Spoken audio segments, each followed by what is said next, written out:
the land of gold. I'm also happy to be here in a special year, in a landmark year of India's relationship with ASEAN. In January, we had the unique honor of hosting 10 ASEAN leaders on our Republic Day. The ASEAN-India Summit was a testimony of our commitment to ASEAN and our Act East policy. For thousands of years, Indians have turned to the East, not just to see the sunrise, but also to pray for its light, to spread over the entire world. The humankind now looks to the rising East with the hope to see the promise that this 21st century beholds for the whole world. Because the destiny of the world will be deeply influenced by the course of developments in the Indo-Pacific region. Because this new age of promise is also caught in shifting plates of global politics and the fault lines of history. I'm here to say that the future we seek does not have to be as elusive as Shangri-La, that we can shape this region in our collective hopes and aspirations. Nowhere is it more apt to pursue this than in Singapore. The great nation shows us that when the oceans are open, the seas are secure, countries are connected, the rule of law prevails, and the region is stable, nations small and large prosper as sovereign countries. Free and fearless in their choices. Singapore also shows that when nations stand on the side of principles, not behind one power or the other, they earn the respect of the world and a voice in international affairs. And when they embrace diversity at home, they seek an inclusive world outside. For India, though, Singapore means more. It's a spirit that unites a lion nation and a lion city. Singapore is our springboard to ASEAN. It has been for centuries a gateway for India to the East. For over 2,000 years, the winds of monsoons, the currents of seas, and the forces of human aspirations have built timeless links between India and this region. It was cast in peace and friendship, religion and culture, art and commerce, language and literature. These human links have lasted even as the tides of politics and trade show their ebb and flow. Over the past 3 decades, we have reclaimed that heritage to restore our role and relationship in the region. For India, no region now receives as much attention as this, and for good reasons. Oceans had an important place in Indian thinking since pre-Vedic times. Thousands of years ago, the Indus Valley civilization, as well as Indian peninsula, had maritime trade. Oceans and Varuna, the Lord of all waters, find a prominent place in the world's oldest book, the Vedas. In ancient Puranas, written thousands of years ago, the geographical definition of India is with reference to the seas. Uttaro yat samudrasya, meaning the land which lies to the north of the seas. Lothal, in my home state Gujarat, was among the world's oldest ports. Even today, there are remains of a dock. No wonder Gujaratis are enterprising and travel widely even today. The Indian Ocean has shaped much of India's history. It now holds the key to our future. The ocean carries 90% of India's trade and our energy sources. It is also the lifeline of global commerce. The Indian Ocean connects regions of diverse cultures and different levels of peace and prosperity. It also now bears ships of major powers. Both raise concerns of stability and contest. To the east, the Malacca Strait and South China Sea connect India to the Pacific and to most of our major partners, ASEAN, Japan, Republic of Korea, China, and the Americas. Our trade in the region is growing rapidly, and a significant part of our overseas investments flow in this direction. ASEAN alone accounts for over 20%. Our interests in the region are vast, and our engagements is deep.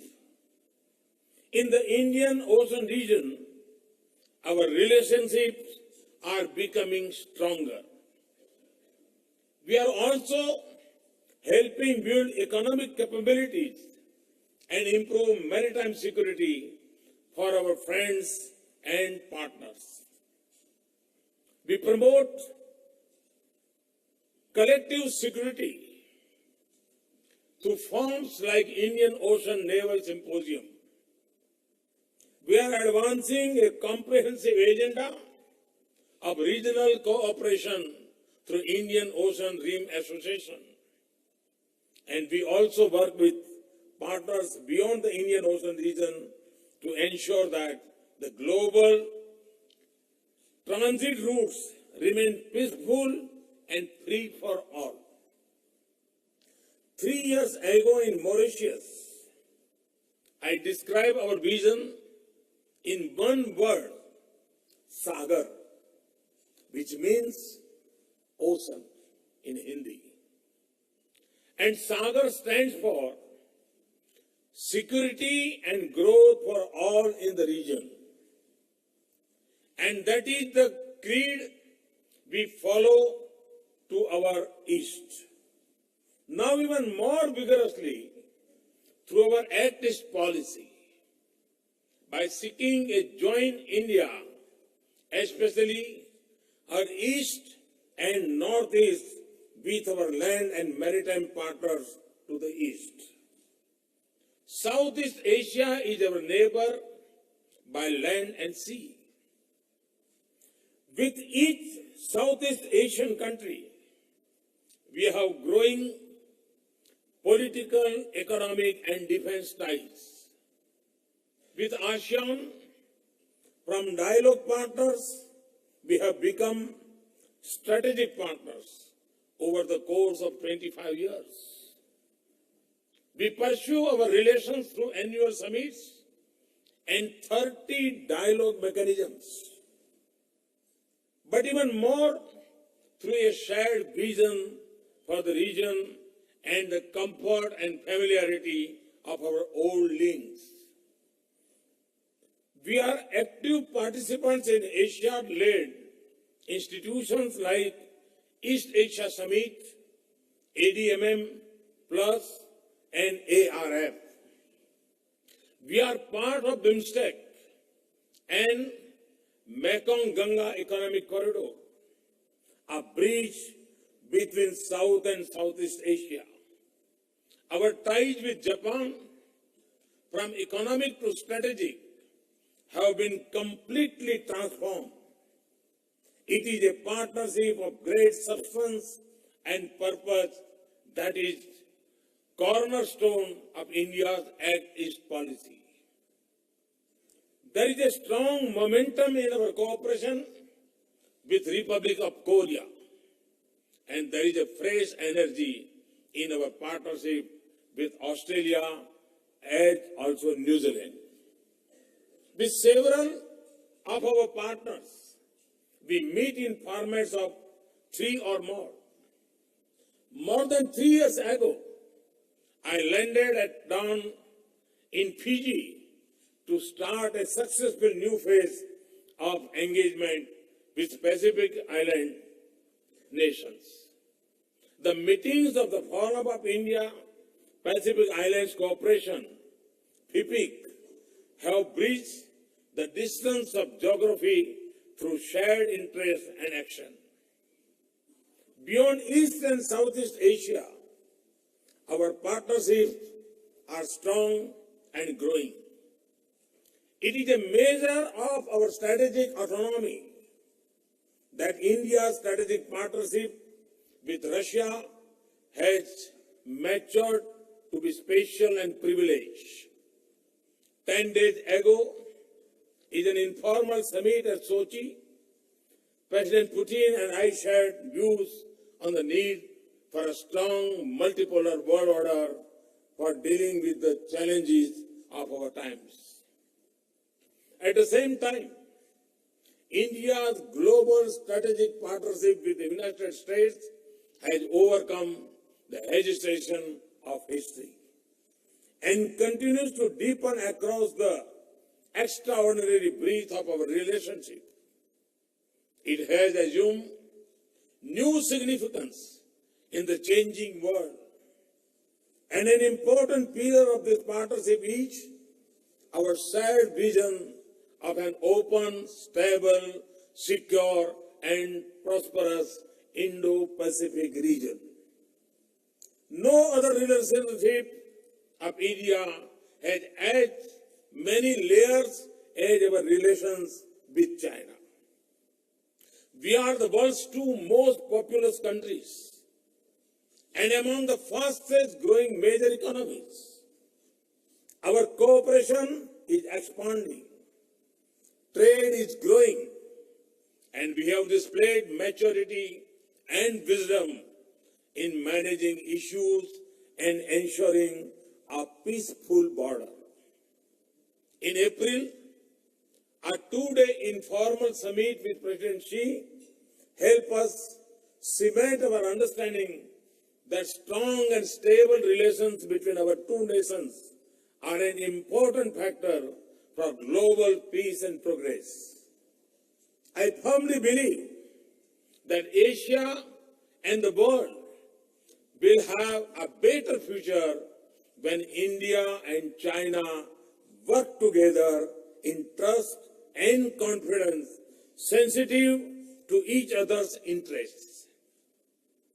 India has a growing partnership with Africa, propelled through mechanisms such as India-Africa Forum Summits. At its core, our cooperation based on Africa's requirements and a history of warmth and mutual respect. Friends, coming back to our region, India's growing engagement is accompanied by deeper economic and defense cooperation. We have more trade agreements in this part of the world than any in other. We have comprehensive economic partnership agreement with Singapore, Japan, and South Korea. We have free trade agreements with ASEAN and Thailand. And we are now actively participating in concluding the Regional Comprehensive Economic Partnership Agreement. I have just paid my first visit to Indonesia, India's neighbor, 90 nautical miles close and not 90 nautical miles apart. My friend, President Widodo, and I upgraded India-Indonesia relations to a comprehensive strategic partnership. Among other shared interests, we have a common vision for maritime cooperation in the Indo-Pacific. On the way from Indonesia, I stopped over briefly in Malaysia to meet one of ASEAN's most senior leaders, Prime Minister Mahathir. Friends, India Armed Forces, especially our Navy, are building partnership in the Indo-Pacific region for peace and security, as well as humanitarian assistance and disaster relief. They train, exercise, and conduct goodwill missions across the region. For example, with Singapore, we have the longest uninterrupted naval exercise, which is in its 25th year now. We will start a new trilateral exercise with Singapore soon, and we hope to extend it to other ASEAN countries. We work with partners like Vietnam and build mutual capabilities. India conducts Malabar exercise with the United States and Japan. A number of regional partners join in India's exercise Milan in the Indian Ocean and participate in RIMPAC in the Pacific. We are active in the Regional Cooperation Agreement on combating piracy and armed robbery against ships in Asia in this very city. Distinguished members of the audience, back home our principal mission is transforming India to a new India by 2022, when independent India will be 75 years young. We will sustain growth of 7.5% to 8% per year. As our economy grows, our global and regional integration will increase. A nation of over 800 million youth knows that their future will be secured not just by the scale of India's economy, but also by the depth of global engagement. More than anywhere else, our ties will deepen and our presence will grow in the region. But the future we seek to build needs a stable bedrock of peace. And this is far from certain. There are shifts in global power, change in the character of global economy, and daily disruption in technology. The foundations of the global order appear shaken, and the future looks less certain. For all our progress, we live on the edge of uncertainty, of unsettled questions and unresolved disputes, contents and claims, and clashing visions and competing models. We see growing mutual insecurity and rising military expenditure. Internal dislocations turning into external tensions and new fault lines in trade and competition in the global commons. Above all, we see assertion of power over recourse to international norms. In the midst of all this, there are challenges that touch us all, including the unending threat of terrorism and extremism. This is a world of interdependent fortunes and failures, and no nation can shape and secure it on its own. It is a world that summons us to rise above divisions and competition to work together. Is that possible? Yes, it is possible. I see ASEAN as an example and inspiration. ASEAN represents the greatest level of diversity of culture, religion, language, governance, and prosperity of any grouping in the world. It was born when Southeast Asia was a front line of global competition, a theater of a brutal war, and a region of uncertain nations. Yet, today, ASEAN has united 10 countries behind a common purpose. ASEAN unity is essential for a stable future of this region, and each of us must support it, not weaken it. I have attended 4 East Asia summits. I am convinced that ASEAN can integrate the broader region. In many ways, ASEAN is already leading the process. In doing so, it had laid the foundation of the Indo-Pacific region.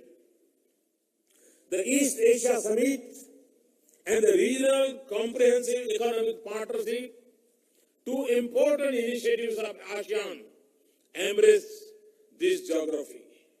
Friends, the Indo-Pacific is a natural region. It is also home to a vast array of global opportunities and challenges.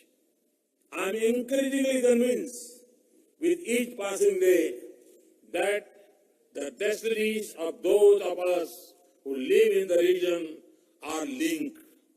Today, we are being called to rise above divisions and competition to work together. The 10 countries of Southeast Asia connect the 2 great oceans in both the geographical and civilizational sense. Inclusiveness, openness, and ASEAN centrality and unity, therefore, lie at the heart of the new Indo-Pacific. India does not see the Indo-Pacific region as a strategy or as a club of limited members, nor as a grouping that seeks to dominate. And by no means do we consider it as directed against any country. A geographical definition as such cannot be. India's vision for the Indo-Pacific region is therefore a positive one, and it has many elements. The one, it stands for a free, open, inclusive region which embraces us all in a common pursuit of progress and prosperity. It includes all nations in this geography as also others beyond who have a stake in it. 2, Southeast Asia is at its center, and ASEAN has been and will be central to its future. That is the vision that will always guide India. as we seek to cooperate for an architecture for peace and security in this region. The three, we believe that our common prosperity and security require us to evolve through dialogue, a common rule-based order for the region, and it must equally apply to all individually as well as to the global commons. Such an order must believe in sovereignty and territorial integrity as well as equality of all nations, irrespective of size and strength. These rules and norms should be based on the consent of all, not on the power of the few. This must be based on faith in dialogue and not dependence on force. It also means that when nations make international commitments, they must uphold them. This is the foundation of India's faith in multilateralism and regionalism and of our principal commitment to rule of law. Therefore, we should all have equal access as a right under international law to the use of common places on the sea and in the air. That would require freedom of navigation, unimpeded commerce, and peaceful settlement of disputes in accordance with international law. When we all agree to live by that code, our sea lanes will be pathways to prosperity and corridors of peace. We will also be able to come together to prevent maritime crimes, preserve marine ecology, protest against disasters, and prosper from new economy. The five, this region and all of us have benefited from globalization. Indian food is among the best example of these benefits. But there is growing protectionism in goods and in services. Solutions cannot be found behind walls of protection, but in embracing change. What we seek is a level playing field for all. India stands for open and stable international trade regime. We will also support rule-based, open, balanced, and stable trade environment in the Indo-Pacific region, which lifts up all nations on the tide of trade and investment. That is what we expect from regional comprehensive economic partnership. RCEP must be comprehensive as the name suggests and the principles declared. It must have a balance among trade, investment, and services. The sixth, connectivity is vital. It does more than enhance trade and prosperity. It unites a region. India has been at the crossroads for centuries. We understand the benefits of connectivity. There are many connectivity initiatives in the region. If these have to succeed, we must not only build infrastructure, we must also build bridges of trust.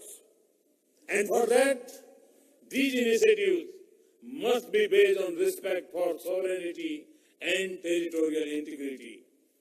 Consultation, good governance, transparency, viability, and sustainability. They must empower nations, not place them under impossible debt burden.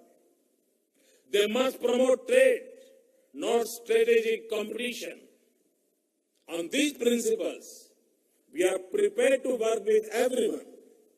India is doing its part by itself and in partnership with others like Japan, in South Asia and Southeast Asia. In the Indian Ocean, Africa, West Asia, and beyond. And we are important stakeholders in New Development Bank and the ASEAN Infrastructure Investment Bank. Finally, all of this is possible if we do not return to the age of great power rivalries. I have said this before. Asia of rivalry will hold us all back. Asia of cooperation will shape this century. So each nation must ask itself, are its choice building a more united world or forcing new divisions?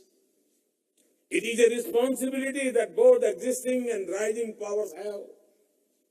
Competition is normal, but contents must not turn into conflicts. Differences must not be allowed to become disputes.